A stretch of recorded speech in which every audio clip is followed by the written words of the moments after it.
Yediot Achronot is the most popular and influential newspaper in Israel. I'm curious about the people behind the reports of anti-Semitism I read on a daily basis. אני יודע, זה מגוחך שאני אומר את זה, אבל כולם בעייתיים. צרפת היא אנטישמית, גרמניה היא אנטישמית, המדינות בדרום אמריקה הן אנטישמיות. אני לא רוצה לדבר על המדינות המוסלמיות, זה לא מדברים בכלל. הם למעשה כולם. ליטא נשארה אנטישמית, כל המדינות הבלטיות, אבל גם המדינות במערב, אנגליה היא אנטישמית. זאת אומרת, הם כולם אנטישמים, רק כאמור, יש שקטים יותר ויש בוטים יותר. ולמה אני בכלל צריך להיות אובייקטיבי? הם היו אובייקטיביים? כלפינו לא, הם גם לא היו אובייקטיביים. מה זאת אומרת הסיפור הזה? אבל בתור עיתונאי זה... אין דבר כזה בתור עיתונאי. בוודאי שלא, לא במקרה כזה. בוודאי שלא במקרה הזה. The kids are going through a longer preparation for the trip to Poland. The school counselor is in charge of their mental preparation. ותנסו באמת להבין את הקשר בין אז להיום. זאת אומרת, האנטישמיות זה דבר שלא נגמר. בעקבות השואה קמה מדינת ישראל, אבל האנטישמיות זה משהו שיש עד היום, וכל הזמן תקראו עיתונים, יש מקרים אנטישמיים לכל רחבי אירופה ובארצות נוספות. כך שאתם כיהודים, כדור העתיד, ככאלה שעומדים להתגייס לצבא, צריכים לפגוש גם את הצד הזה שלנו. מלבד זה יוצא איתכם גם מאבטחים, יוצאים איתכם מאבטחים. המאבטחים לא יאפשרו לכם ליצור שום קשר עם האוכלוסייה המקומית. תפגשו שם אנשים שלא אוהבים אותנו.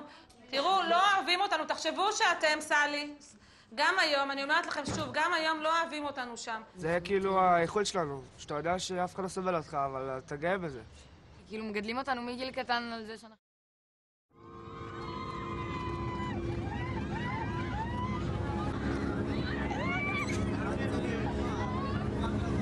The man with the blanked out eyes is an Israeli Secret Service agent, whose identity we are not allowed to reveal.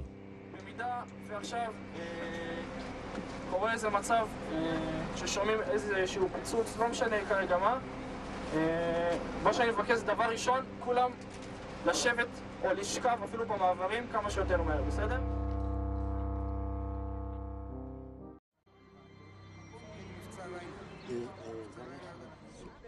בגטו לובלין.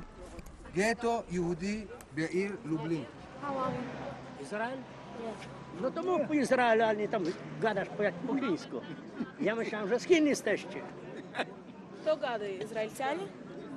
Pytam się skąd, a dopiero jak powiedziałem, że z Izraela, no to powiedziała, że tak. English?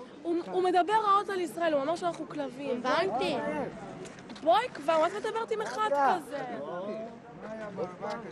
רוני. מה התחלת לדבר? רוני.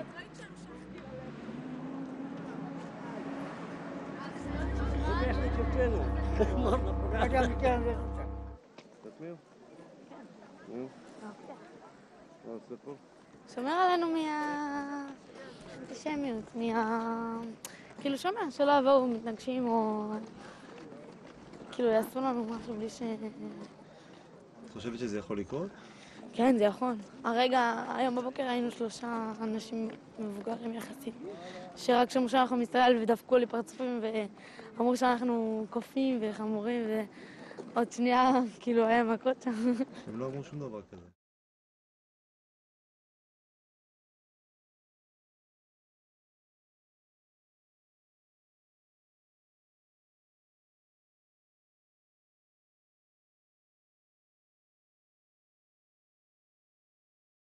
Data collected over the last couple of weeks to see if there's anything I will be able to film. We have received in the last week or so someone who employment case, someone who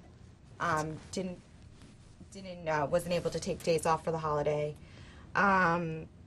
someone who is a school teacher and wanted days off for Shavuot. Someone who is a nursing student and had some issues with taking time off as well as with taking time off.